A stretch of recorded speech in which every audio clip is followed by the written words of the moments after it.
أعوذ بالله من الشيطان الرجيم بسم الله الرحمن الرحیم۔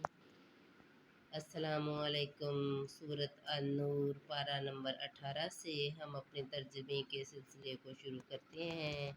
اللہ تعالیٰ میرا پڑھنا اور آپ کا سننا قبول کرے، آمین۔ بے شک ہم نے اتاری صاف بیان کرنے والی آیتیں، اور اللہ جسے چاہے سیدھی راہ دکھائے۔ اور کہتے ہیں ہم ایمان لائے اللہ اور رسول پر اور حکم مانا، پھر کچھ ان میں کہ اس کے بعد پھر جاتے ہیں اور وہ مسلمان نہیں، اور جب بلائے جائیں اللہ اور اس کے رسول کی طرف کہ رسول ان میں فیصلہ فرمائے تو جبھی ان کا ایک فریق منہ پھیر جاتا ہے، اور اگر ان کی ڈگری ہو تو اس کی طرف آئیں مانتے ہوئے۔ کیا ان کے دلوں میں بیماری ہے یا شک رکھتے ہیں یا یہ ڈرتے ہیں کہ اللہ اور رسول ان پر ظلم کریں گے، بلکہ وہ خود ہی ظالم ہیں۔ مسلمانوں کی بات تو یہی ہے جب اللہ اور رسول کی طرف بلائے جائیں کہ رسول ان میں فیصلہ فرمائے کہ عرض کریں ہم نے سنا اور حکم مانا، اور یہی لوگ مراد کو پہنچے۔ اور جو حکم مانے اللہ اور اس کے رسول کا اور اللہ سے ڈرے اور پرہیزگاری کرے تو یہی لوگ کامیاب ہیں۔ اور انہوں نے اللہ کی قسم کھائی اپنے حلف میں حد کی کوشش سے کہ اگر تم انہیں حکم دو گے تو وہ ضرور جہاد کو نکلیں گے۔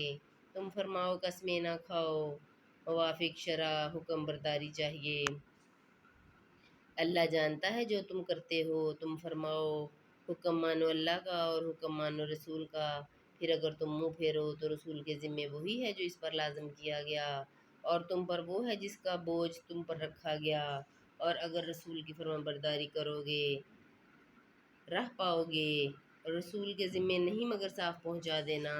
اللہ نے وعدہ دیا ان کو جو تم میں سے ایمان لائے اور اچھے کام کیے کہ ضرور انہیں زمین میں خلافت دے گا جیسی ان سے پہلوں کو دی، اور ضرور ان کے لیے جما دے گا ان کا وہ دین جو ان کے لیے پسند فرمایا ہے، اور ضرور ان کے اگلے خوف کو امن سے بدل دے گا۔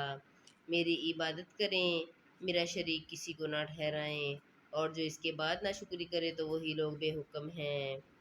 اور نماز برپا رکھیں اور زکوٰۃ دو اور رسول کی فرمان برداری کرو اس امید پر کہ تم پر رحم ہو۔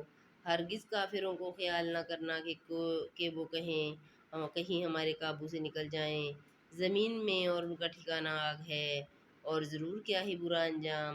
اے ایمان والو، چاہیے کہ تم سے اذن لیں تمہارے ہاتھ کے مال اور وہ جو تم میں ابھی جوانی کو نہ پہنچے، 3 وقت نماز صبح سے پہلے، اور جب تم اپنے کپڑے اتار رکھتے ہو دوپہر کو، اور نماز عشاء کے بعد، یہ 3 وقت تمہاری شرم کے ہیں۔ ان 3 کے بعد کچھ گناہ نہیں تم پر نہ ان پر۔ آمد و رفت رکھتے ہیں تمہارے یہاں ایک دوسرے کے پاس۔ اللہ یوں ہی بیان کرتا ہے تمہارے لیے آیتیں، اور اللہ علم و حکمت والا ہے۔ اور جب تم میں لڑکے جوانی کو پہنچ جائیں تو وہ بھی اذن مانگے جیسے ان کے اگلوں نے اذن مانگا۔ اللہ یوں ہی بیان فرماتا ہے تم سے اپنی آیتیں، اور اللہ علم و حکمت والا ہے۔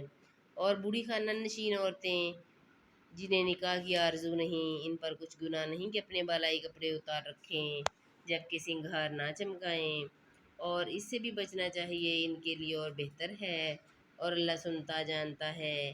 نہ اندھے پر تنگی اور نہ لنگڑے پر مضائقہ، اور نہ بیمار پر روک، اور نہ تم میں کسی پر کہ کھاؤ اپنی اولاد کے گھر یا اپنے باپ کے گھر یا اپنی ماں کے گھر یا اپنے بھائیوں کے یہاں یا اپنی بہنوں کے گھر یا اپنے چچاؤں کے یہاں یا اپنی پھوپھیوں کے گھر یا اپنے ماموؤں کے یہاں یا اپنی خالاؤں کے گھر، یا جہاں کی کنجیاں تمہارے قبضے میں ہیں، یا اپنے دوست کے یہاں۔ تم پر کوئی الزام نہیں کہ مل کر کھاؤ یا الگ الگ۔